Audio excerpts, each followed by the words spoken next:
What's up, everybody? We got our samurai sword.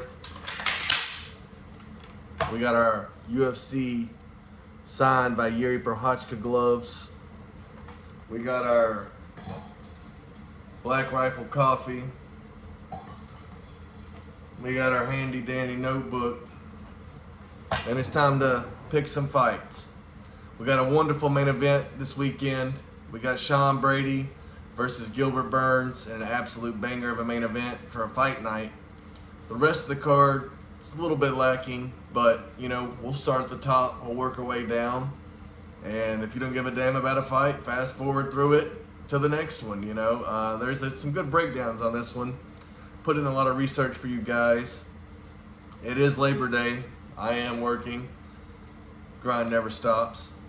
But good news is I do put in all the hard work, so you don't have to. You listen to me, and if you disagree with me, hey, you could be right. And if you do agree with me, then let's fucking ride. Starting out, we got Gilbert Burns versus Sean Brady. Now, this is a hell of a fight. Burns, he's 2-3 in his last 5, so the decline is there. But he's only been losing to top competition.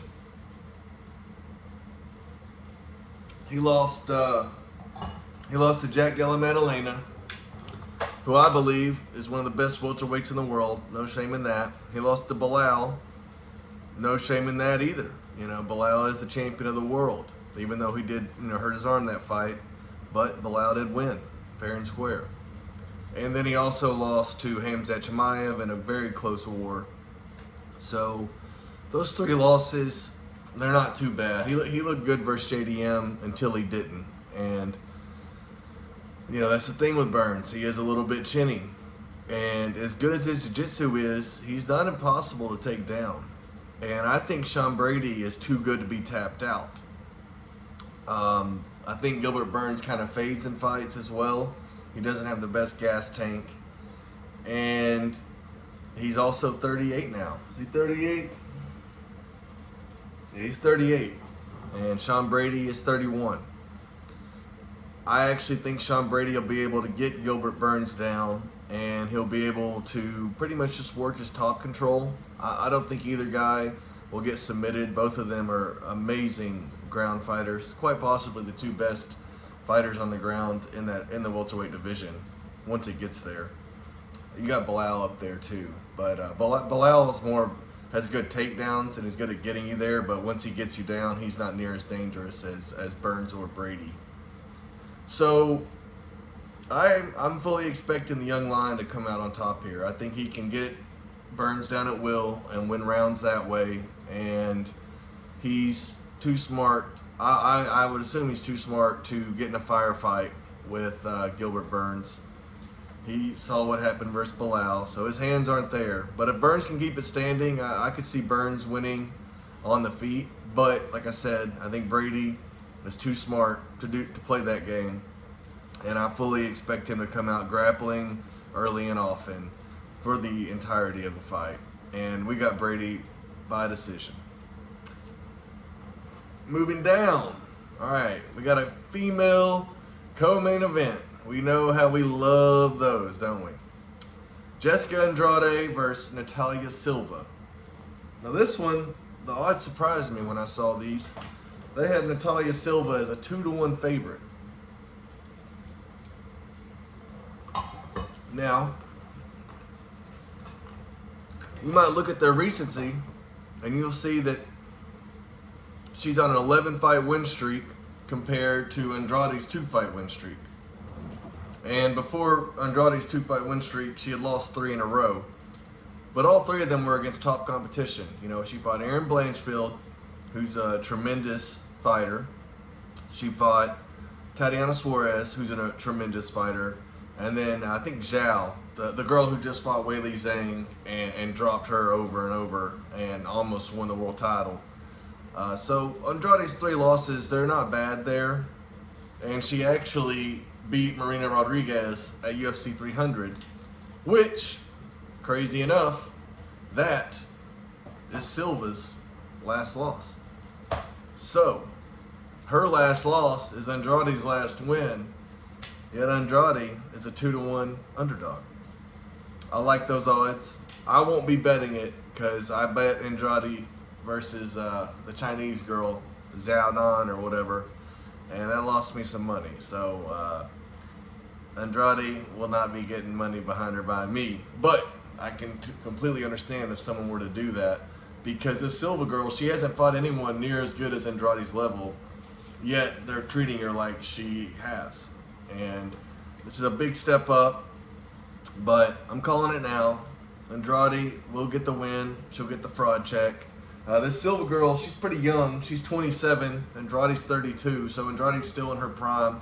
This girl's still pretty young. She's fighting someone, you know, that she's never fought that level before. Well, I guess the one time she fought someone of Andrade's caliber, she lost. So, you know, there's that. But, yeah, we're going to go with the veteran there. We're going to go with the veteran, and I think Andrade gets it done. Kyle Nelson versus Steve Garcia. Now, these guys, they're very, very similar. You know, you look at their recent momentum, that's pretty similar. You look at their wins and losses, they're pretty similar. You know, you look at their size, they're pretty similar.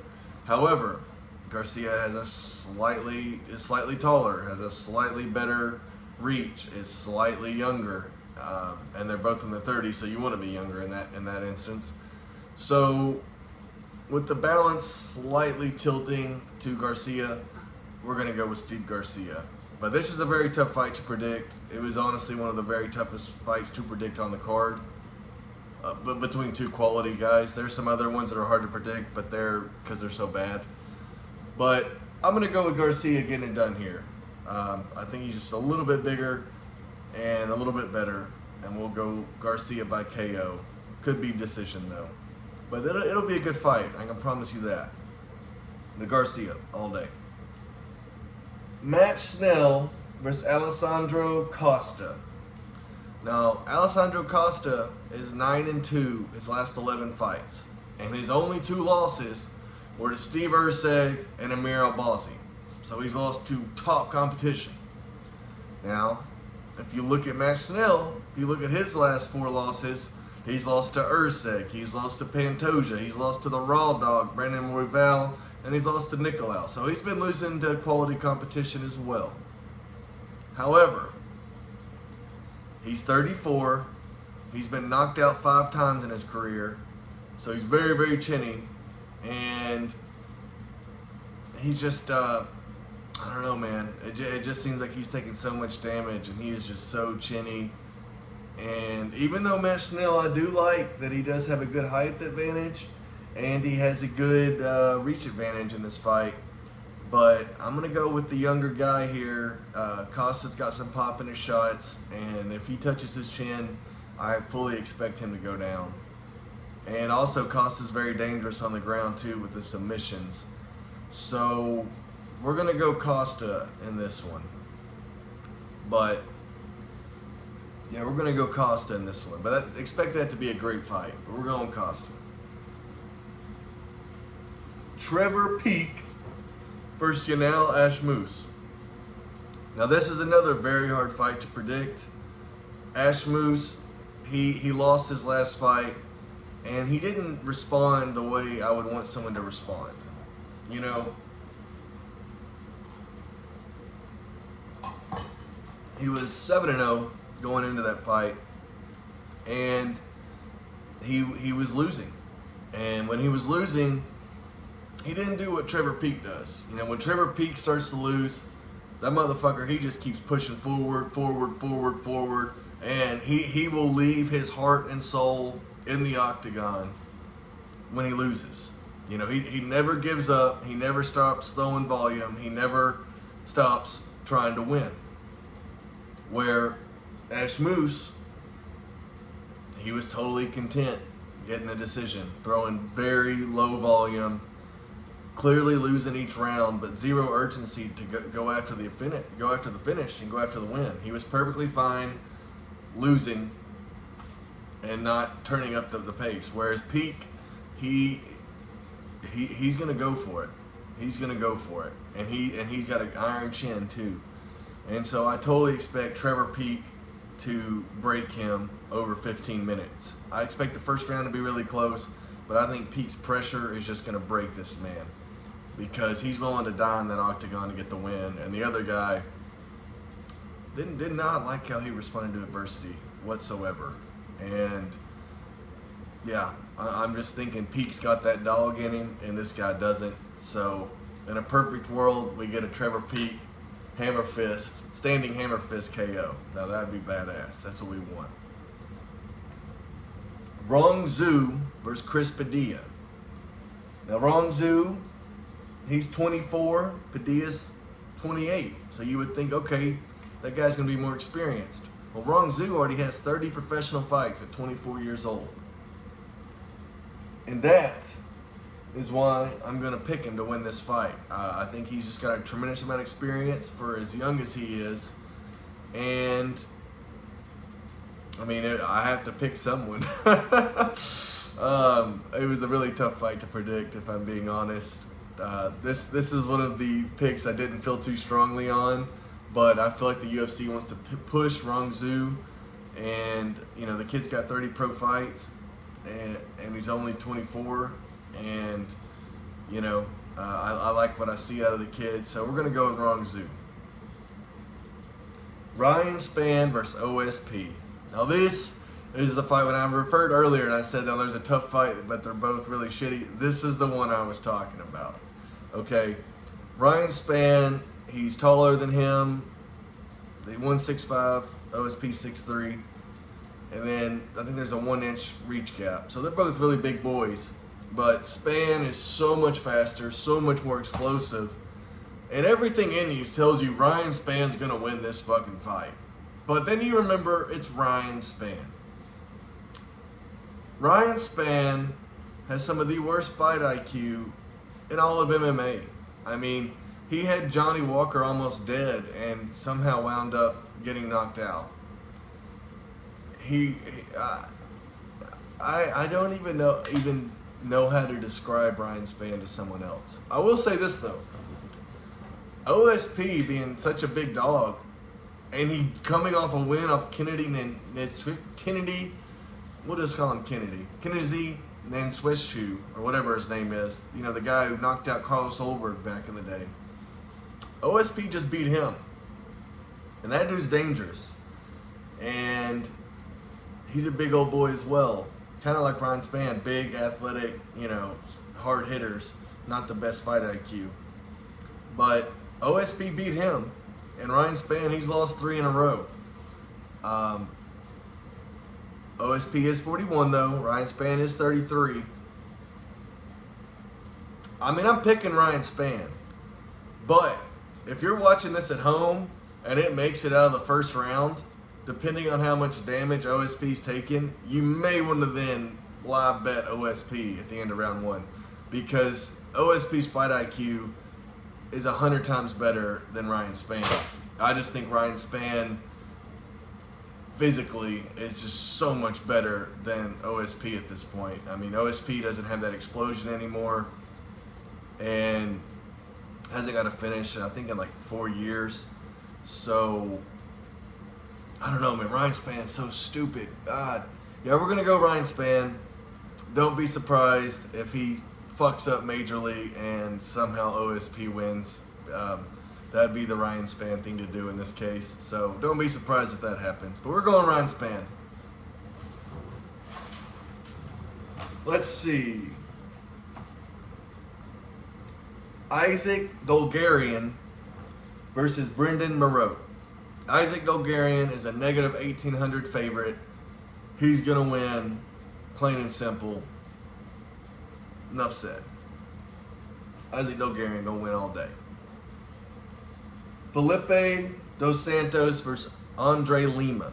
Now Lima's 9-0 and he's 25, and Dos Santos is 8-1 and he's 23. Now, devil's in the details. Dos Santos' only loss was I think it was a last-minute replacement in a Manel Cape fight, and he fought Manel Cape and he lost by decision in a fight of the night. That's not bad for a 22-year-old to do. When you look at Andre Lima, he won his last fight, but it was a split decision in a fight he was a massive favorite in, and he came in 5 pounds overweight. So that lets you know that cut is very, very hard. And Felipe Dos Santos, he trains at a shoot box with Charles Oliveira and all them boys, so he's got the better gym. And that's why we're gonna go Felipe Dos Santos. And I think this could be his coming out party, because I mean the kid's obviously got talent. I mean, to be 22, take Manel Kape to a decision and in fight of the night on as a last minute replacement, that's very, very impressive to me. And that's more impressive than crushing some can, coming in 5 pounds overweight in a split decision. So for that reason, we're going Felipe Dos Santos. Moving down. Yizal versus Gabriel Santos. Yeah, there's a lot of Santos in this card. So, Santos has lost 2 in a row, and Yizal is 25-4. And Gabriel Santos is 10-2. So, I'm going to pick Yizal just because of the experience, but you never know. They have Santos as the favorite, so people are seeing something in this. But I'm going to go with Yizal here. I mean, he's more experienced. He's coming off some wins, and yeah, I'm gonna go with him. We'll see how that goes. Jacqueline Amorim versus Vanessa Demopoulos. I actually like Jacqueline in this one. She's 29, Vanessa's 35, so that age definitely benefits the 29-year-old, especially for women. And you also have Amorim having a 68-inch reach to a 59.5-inch reach. And so for that, we're going to smash Jacqueline Amorim all day in this fight. Andre Petroski versus Dylan Budka. Now, Andre Petroski, he's a piece of crap. He fucking sucks. He's one of the worst middleweights in the UFC. And as bad as Andre Petroski is, he's ranked number 31 in the entire world of middleweights. Now you might say, damn, 31, that's bad, Cullen. Well, wait till you hear what old Dylan Budka's ranked. They have him ranked as the 168th ranked middleweight in the world. So you got number 31 versus 168. I love picking against Andre Petroski because I think he sucks. But in this one, I mean, they had to go out and find this guy. I mean, I think I could enter middleweight today and I could be at least 167. So the fact that they got the number 31 middleweight versus the number 168 middleweight, I'm gonna go with 31 all day. And we'll pick Andre Petroski to win. He'll probably make it interesting. He'll probably dominate grappling for 2 rounds, and then the 3rd round he'll be tired, and this other guy he'll probably have a moment or two, but then he sucks too bad to get the win done, and Petroski will win and somehow keep his job, and we'll all lose as fans. So, but we're gonna go Petroski to win. I mean, if he can't beat this guy, get him out of the UFC. Zigamanta Ramaska versus Nathan Fletcher. Now, we've already broke this fight down before. It fell out on the previous fight card. They moved it to here. I like Ramaska. He's 5'11". The other dude's 5'8". They're very similar skill-wise, but I'm going to go with the guy with the bigger frame and the cooler name. And for that, we're going to go Ramaska over Fletcher. Thank you to anyone who made it through this video. If you liked it and enjoyed it, please like and subscribe. And that's all we got for today. Raw Dog out.